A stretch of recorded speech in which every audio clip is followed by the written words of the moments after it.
ఒకతనికి ఎక్కడి నుంచో విషమద్దిన బాణం దిగబడింది అనుకుందాం. అతనిని హుటాహుటిన వైద్యం వద్దకు తీసుకొచ్చారు. అప్పుడు వైద్యుడు బాణం తీసి వైద్యం చెయ్యకుండా, ఈ బాణం వేసింది ఎవరు? బ్రాహ్మణుడా, క్షత్రియుడా, వైశ్యుడా, శూద్రుడా? ఆ తర్వాత అతని పేరేమిటి? అతని గోత్రం ఏమిటి? ఆ తరువాత ఈ బాణములకు ఏ లోహంతో తయారు చేసినది? దానికి అద్దిన విషయం ఏ జాతి పాముది? ఏ రకమైనది? బాణం తయారు చేసిన కర్ర ఏ జాతిది? దాని వింటినార ఏ జంతువు నరం నుండి తయారైనది? అతను బాణాన్ని దగ్గర నుంచి వేశాడా, దూరం నుంచి వేశాడా అంటూ ప్రశ్నలు వేస్తూ జవాబు చెప్పే వరకు వైద్యం చేయనని భీష్మించుకొని ఉంటే బాణం తగిలిన మనిషి గుట్టుకుంటాడు కదా. వైద్యం చేసి అతనిని బ్రతికించడానికి వైద్యుడు వేసిన ప్రశ్నలకు ఏమైనా సంబంధం ఉండదా? అలాగే కనిపించే సమస్యలకు తక్షణ పరిష్కారం చెప్పకుండా పనికి మాలిన ప్రశ్నలతో మనం కాలక్షేపం చేయకూడదు. ప్రశ్నలు వేసేవాళ్లకు దుఃఖ నివారణ కన్నా ప్రశ్నలు వేయడంపైనే ఆసక్తిగా ఉంటే వారిని ఉపేక్షించడమే లేదు కదా. మరి దుఃఖ నివారణకు ధర్మాన్ని ఎలా వాడుకోవాలి భగవాన్? అసలు ఏది సద్ధర్మం కాదో ముందు తెలుసుకో. దుఃఖాన్ని నివారించడానికి సంబంధం లేని విషయాలు బౌద్ధం కాదు. కార్యాకారణ సంబంధంతో రుజువుపరచలేని కేవలం విశ్వాసాల మీద ఆధారపడ్డ విషయాలు బౌద్ధం కాదు. మరి సద్ధర్మం పరమార్థం ఏమిటి భగవాన్?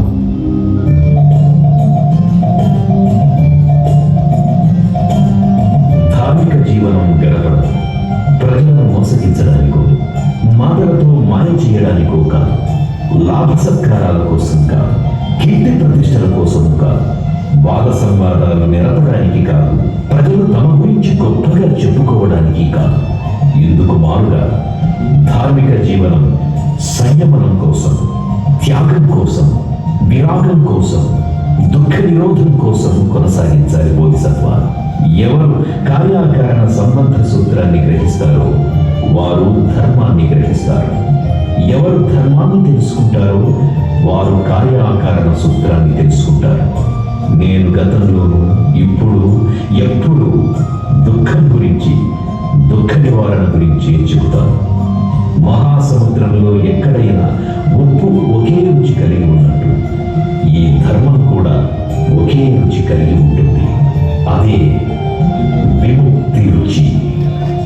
మరి ఈ మార్గంలో వచ్చే అవరోధాలు దుఃఖ నివారణకు రావు, దుఃఖం కలిగించడానికే వస్తాయి.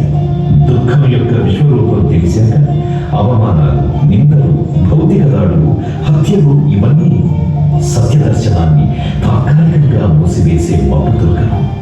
నేను, నువ్వు దుఃఖ నివారణకు ఉద్యుక్తులయ్యే ప్రతి వారికి ఇవి అనుభవాలు. దుఃఖం సామూహికమా, వ్యక్తిగతమా భగవాన్? ఏకకాలంలో వ్యక్తిగతంగాను సామూహికంగాను దుఃఖం ఉంటుంది. నేను సమస్త మానవాళి దుఃఖం నుండి విముక్తి చెందాలనే ధర్మాన్ని బోధిస్తున్నాను. అందుకనే వేల సంవత్సరాలు గడిచిన నేను, నువ్వు దుఃఖ విముక్తి కోసమే కృషి చేశాము. ఈ ధర్మం జీవనం, దీనికి ప్రవాహమే తప్ప అర్థం ఉండదు. నా కాలంలో, నీ కాలంలో దుఃఖం మాత్రం ఒక్కటేగా. కాలం మారింది. దుఃఖ స్వరూప స్వభావాలు, కష్టాలు, సమస్యలు, కన్నీళ్లు, అసమానతలు, అణచివేతలు, వివక్షతలు, ఆధిపత్యాలు ఇలా ముప్పేటగా దాడి చేస్తున్నాయి. కర్తవ్యం ఏమిటి ప్రభు? ప్రతి దుఃఖానికి కారణం ఉంటుంది. నువ్వు చెప్పిన ప్రతిదానికి కారణాలుంటాయి. ముందు ఆ కారణాలను నివారించగలిగితే దుఃఖం మటుమాయమవుతుంది. అందుకోసం మేమెవరిపై ఆధారపడాలి? ఎవరిని ఆశ్రయించాలి?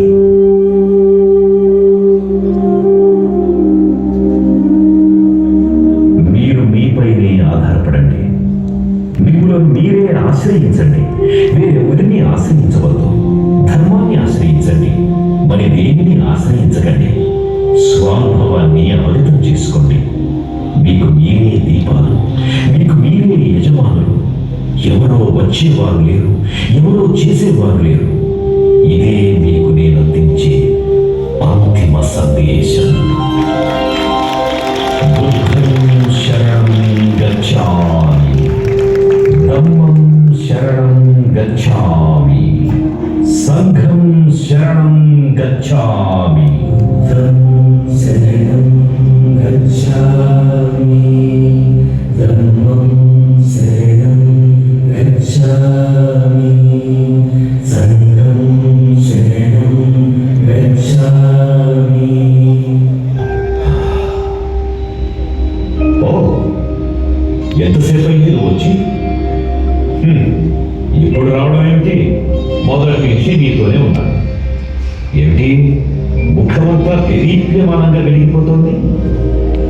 అవును, లక్షల మందికి బౌద్ధ దీక్ష ఏర్పాట్లు పూర్తయిపోయాయి. చాలా సంతోషంగా ఉంది. ఏమిటి నీ చాదస్తం? వేల సంవత్సరాల క్రితపు బౌద్ధం ఇప్పుడు నీ పోరాటానికి ఎలా దోహదపడుతుంది అనుకుంటున్నావు? నీ పిచ్చి గాని. లేదు, అప్పటి ధర్మమే ఇప్పుడు మార్గం. అప్పుడు దుఃఖంపై బుద్ధుడు చేసింది పోరాటమే. ఆ పోరాటంలో సైన్యంగా తన భిక్షు సంఘాన్ని సిద్ధం చేసుకున్నాడు. సొంత ఆస్తిని త్యజించాడు. 2 చీవరాలు, 1 భిక్షాపాత్ర, సూర్యకారం, గడ్డం చేసుకునే కత్తి, పాదరక్షలు తప్ప దేనిని సంఘంలో అనుమతించలేదు. ప్రజల మీద ఆధారపడే తన సంఘాన్ని నడిపించాడు. భారతదేశ చరిత్రలో అలా చేసిన వాడు బుద్ధుడు మాత్రమే. ఇప్పుడు నేను చేస్తున్నది పోరాటమే. నేను అసమానతలు, దుఃఖాన్ని ఎదుర్కోవడానికి సైన్యాన్ని తయారు చేయాలి.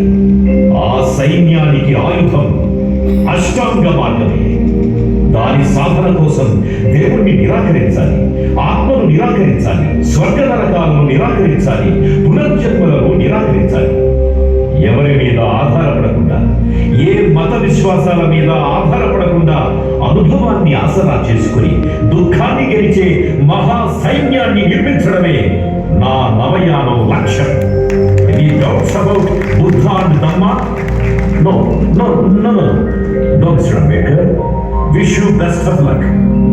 Go ahead.